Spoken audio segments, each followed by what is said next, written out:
बिस्मिल्लाहिर्रहमानिर्रहीम। अस्सलाम वालेकुम। इन्फो टीवी में आपको खुश आमदीद। आज 9 जनवरी 2026 बरोज़ जुमअतुल मुबारक सऊदी अरब की शाम तक की अहम तरीन खबरों के साथ मैं हूँ वसीम।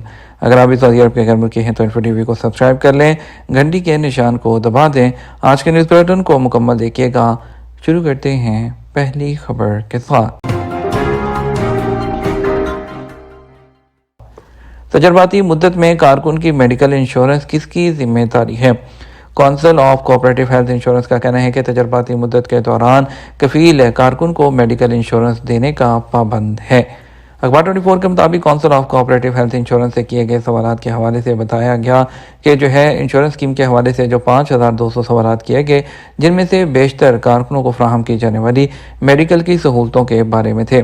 किए जाने वाले सवालात में सबसे अहम सवाल के प्रोबेशन पीरियड के दौरान कारकुन को मेडिकल इंश्योरेंस की फराहमी से मुतल्लिक था, जिसमें पूछा गया था कि कफील ऐसे कारकुन को मेडिकल इंश्योरेंस देने का पाबंद है जो तजर्बाती मुद्दत के दौरान उसके पास काम कर रहा हो। सवाल का जवाब देते हुए कौंसिल की जानिब से वजाहत करते हुए कहा गया कि जिस दिन से कारकुन किसी इदारे या कंपनी में काम करना शुरू करता है, उसी दिन से उसकी हेल्थ इंश्योरेंस वो देना लाजमी होता है।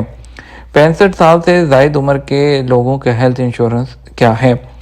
हेल्थ इंश्योरेंस कौंसिल ने तमाम कंपनियों को वो हुक्म दिया था कि वो 65 साल से ज़्यादा उम्र के जो मुलाजमीन हैं उनको मेडिकल इंश्योरेंस पैकेज जारी करें। बाद इंश्योरेंस कंपनियां अखराजात के इजाफे के बहाने 65 साल से ज़ायद उम्र के मुलाजमीन के लिए हेल्थ इंश्योरेंस स्कीम जारी करने से राह फरार इख्तियार करती थी। हेल्थ इंश्योरेंस कौंसिल ने इस बात पर भी जोर दिया कि अगर इंश्योरेंस पैकेज हासिल करने वाले शख्स ने एमरजेंसी में पैकेज में शामिल हॉस्पिटल और हेल्थ सेंटर्स नेट से खारिज किसी और जगह से इलाज कराया तो 30 वर्किंग डे के अंदर कंपनी के इलाज बिल फराहम करने की सूरत में इलाज के अखराजात देने होंगे। कौंसिल ने इस बात की जानब भी तवज्जो दिलाई थी कि इंश्योरेंस कराने वाला शख्स नेटवर्क से बाहर हॉस्पिटल से उसी सूरत में इलाज करवा सकता है जबकि उस नेटवर्क में शामिल हॉस्पिटल में 15 दिन के अंदर इलाज की सहूलत मुहैया ना हो रही हो। ऐसी हालत में इलाज का बिल इंश्योरेंस पैकेज जारी करने वाली कंपनी को देना होगा। कौंसिल ने यह बात भी वाज़ेह की है कि कफील अपने मुलाजिम के वालिदैन की इंश्योरेंस का पाबंद नहीं है। इंश्योरेंस कंपनियों को भारी लागत के बायस 65 साल से ज़्यादा उम्र के मुलाजमीन को हेल्थ इंश्योरेंस की दरख्वास्त रिजेक्ट करने का कोई हक नहीं है। नौमौलूद के इलाज मुआवजा के अखराजात माँ की मेडिकल इंश्योरेंस में शामिल होंगे। उसकी मैक्सिमम लिमिट 30 दिन मुकर्रर की गई है। पहले हेल्थ इंश्योरेंस कौंसिल वो उसका जो कवानीन है वो जारी किए जा चुके हैं। सऊदी अरब के जो डकार रैली के चैंपियन यजीद अल राजी दस्तबरदार हो गए। डकार रैली 2026 से सऊदी चैंपियन यजीद अल राजी समेत कई जो ड्राइवर्स हैं वो दस्तबरदार हो गए। आजल न्यूज़ के मुताबिक डकार रैली में पेश आने वाली टेक्निकल मुश्किलात के बायस मुकाबले से अब तक 9 ड्राइवर दस्तबरदार हो चुके हैं। रेस के दौरान यजीद अल राजी की कार को टायरों की वजह से मुतअद्दिद मुश्किल सूरत हाल का सामना करना पड़ा, जिसके बायस उनका वक्त ख़राब हुआ जो रेस जीतने के लिए इंतहाई अहम होता है। रेस के दौरान वो मुख्तलिफ मराहिल अबूर कर चुके थे, जिनमें आलूला का मरहला भी शामिल था। गाड़ियों की रेस में शामिल जर्मन ड्राइवर डैनियल श्रोडर जो BS लेज़र रेसिंग ग्रुप से ताल्लुक़ रखते हैं, उनकी कार रेस के दौरान हादसे का शिकार होकर उलट गई, जिसकी वजह से वो रेस मुकम्मल ना कर सके।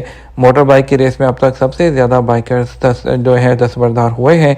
Saudi Arab federation for automobile and cycle ने सऊदी चैंपियन यजीद अल राजी की डकार रैली 2026 से दस्तबरदारी का ऐलान किया है।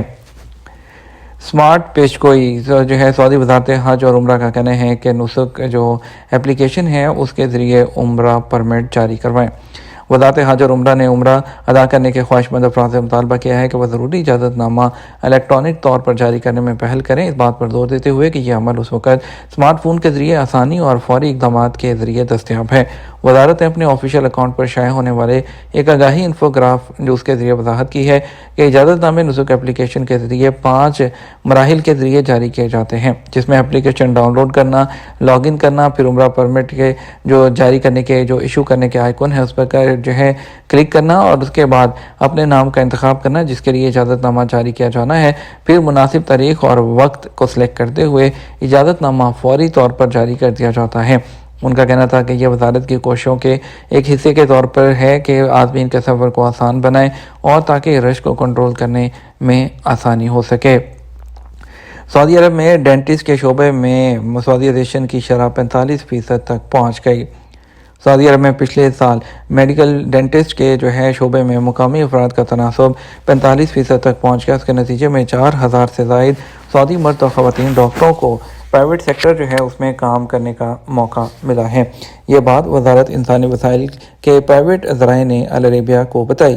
ذرائع نے مزید کہا، وزارت انسانی وسائل وزارت صحت کے ساتھ تعاون سے اس سال ڈینٹسٹ کے شعبے میں مقامی افراد کا تناسب 55% تک بڑھانے کا ارادہ رکھتی ہے۔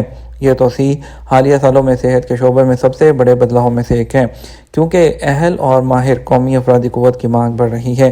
سعودی عرب اس اقدام کے ذریعے صحت کے شعبوں میں ملکی صلاحیت کو فروغ دینے اور غیر ملکی افرادی قوت پر انحصار کم کرنے کی کوشش کر رہا ہے۔ اس سلسلے میں ذرائع نے بتایا کہ کمیونٹی فارمیسیز اور میڈیکل کمپلیکسز میں مقامی افراد کا تناسب 35% تک پہنچ گیا۔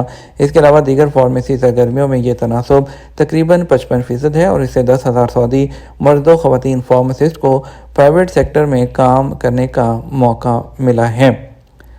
جنگلی حیات کا تحفظ، قصیم نیشنل پارک میں 20 ہوبارہ بسٹرڈ افزائش نسل کے لیے منتقل کر دیے گئے۔ گورنر قصیم شہزادہ فیصل بن مشال بن سعود نے قصیم نیشنل پارک میں افزائش نسل کے لیے مخصوص نسل کے 20 ہوبارہ بسٹرڈ تلور جن کو کہتے ہیں اس کو چھوڑا۔ سعودی خبر ایجنسی ایس پی کے مطابق اس موقع پر شہزادہ سعود بن مشال اور ان کے علاوہ شہزادہ بندر بن محمد، شہزادہ فیصل بن سعود بھی موجود تھے۔ گورنر قصیم نے فطری ماحول کے توازن کو برقرار رکھنے کے لیے اس کی اہمیت پر زور دیا اور ماحولیاتی اور جنگلی حیات کے تحفظ کے لیے خطے میں پائیدار نظام کو بہتر بنانے اور پودوں اور جنگلی حیات کو قدرتی ماحول فراہم کرنے کی ضرورت پر زور دیا۔ اے آئی سے لیس چینی روبوٹ نے انسانی مداخلت کے بغیر پیچیدہ سرجری کر دی۔ ہیلتھ کیئر کے مستقبل کی جانب سے ایک غیر معمولی قدم سامنے آیا۔ ایک چینی کمپنی کے تیار کردہ جراحی روبوٹ نے تقریباً 30 کلو گرام وزنی سور کے پتوں کی نالیوں کی پیچیدہ سرجری کامیابی سے انجام دے ڈالی۔ یہ عمل مکمل طور پر مصنوعی ذہانت پر منحصر تھا اور اس میں سرجنوں کی براہ راست مداخلت شامل نہیں تھی۔ Shanghai micro port made board company نے اعلان کیا کہ یہ تجربہ گزشتہ 24 دسمبر کو ان کے جراحی روبوٹ ٹون مائی کے ذریعے کیا گیا، جسے نیورون نامی ایک مخصوص اے آئی ماڈل سپورٹ کر رہا تھا۔ ان کمپنی کے مطابق روبوٹ نے بنیادی جراحی اقدامات بشمول سفرہ کی نالی کو بند کرنے اور اسے کاٹنے کا کام آٹومیٹک طریقے سے کیا۔ روبوٹ پہلی کوشش میں 88% مراحل مکمل کرنے میں کامیاب رہا، جس کے بعد اس نے سرجری کو کامیابی سے مکمل کرنے کے لیے فوری تبدیلیاں اور اصلاحات کیں۔ یہ سسٹم نیورون ماڈل پر مبنی ہے، جو ایک ایسا اے آئی ماڈل ہے جو 3 ارب تربیتی پیرامیٹرز پر شامل ہے اور اسے سرجریوں کی 23,000 ویڈیو استعمال کرتے ہوئے تربیت دی گئی ہے۔ یہ ہمارا اب تک کا نیوز بلیٹن۔ آپ مزید اور اہم خبروں کے لیے ہمارا شام 12 بجے کا نیوز بلیٹن دیکھ سکتے ہیں۔ اس کے ساتھ ہمیں اجازت دیجیے۔ آپ کے قیمتی وقت کا شکریہ۔ السلام علیکم۔